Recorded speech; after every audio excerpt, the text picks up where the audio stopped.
Avant de commencer ce tuto, n'hésitez pas à vous abonner, à liker et à commenter, mais aussi à activer la cloche pour recevoir une notification dès la sortie des prochaines vidéos.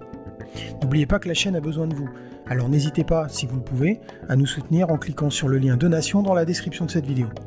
Merci à toutes et tous par avance. Bonjour à toutes et tous, Apple continue de renouveler son catalogue et en profite pour mettre à jour ses machines avec le petit dernier de la bande, le processeur M4. Aujourd'hui, c'est au tour du MacBook Pro de revêtir sa toute nouvelle configuration. Comme d'habitude, on retrouvera les deux déclinaisons chères à la pomme, que sont les modèles 14 et 16 pouces.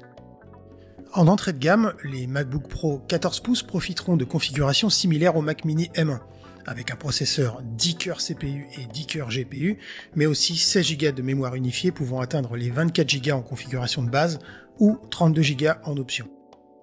En prenant l'option du CPU M4 Pro de 14 cœurs CPU et 20 cœurs GPU, vous pourrez même vous offrir une quantité de mémoire qui sera quand même relativement importante, autrement dit 48 Go de mémoire unifiée.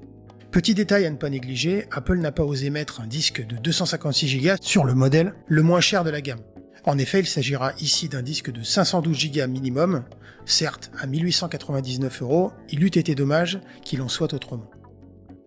Niveau connectique, on retrouvera la même config sur les trois premiers modèles, soit 3 ports Thunderbolt 4, un port HDMI, un lecteur de carte SD XC, une prise casque et un port MagSafe 3. Pour monter en gamme, et vous vous en seriez douté, il faudra passer au modèle équipé du M4 Pro. Mais ici, Apple nous propose une déclinaison de 3 CPU GPU d'entrée de jeu. On retrouvera le modèle 12 cœurs CPU, 16 cœurs GPU, puis un 14 cœurs CPU, 20 cœurs GPU, mais aussi, et c'est la surprise également, un M4 Max offrant 14 cœurs CPU et un bon 32 cœurs GPU.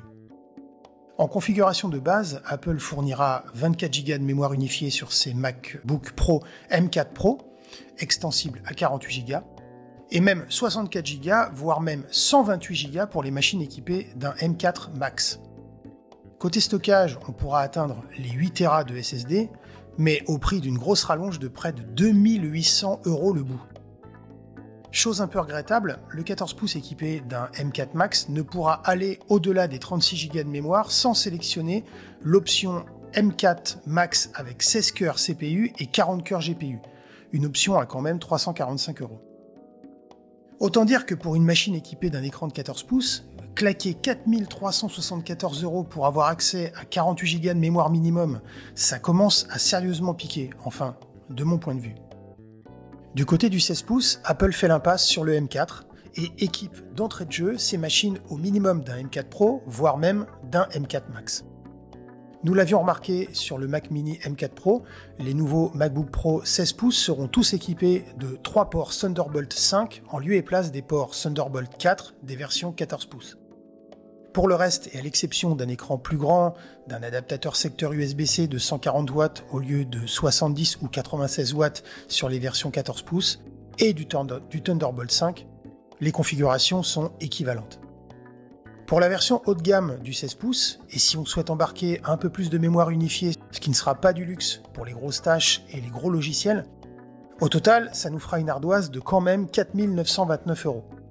Mon conseil, si vous cherchez une machine capable de travailler avec de gros logiciels bien gourmands, optez pour l'option 64 Go à 230 € minimum.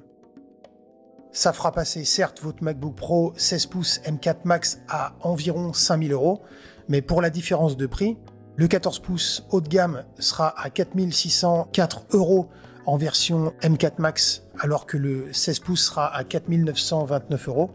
Autant franchir le Rubicon et se payer une version 16 pouces. Pour le reste, la gamme des MacBook Pro reste vraiment cohérente. En fait, vous en aurez un peu pour toutes les bourses. L'entrée de gamme, qui sera en quelque sorte la version MacBook des nouveaux Mac Mini M4 présentés hier, pourra se décliner bien évidemment en version plus musclée avec les M4 Pro et surtout les M4 Max qui eux en verront sévèrement du bois. Maintenant c'est à vous de choisir, mais configurez correctement vos machines au moment de les acheter, car comme à son habitude, la pomme ne vous laissera plus la possibilité de revenir en arrière une fois que vous l'aurez en main.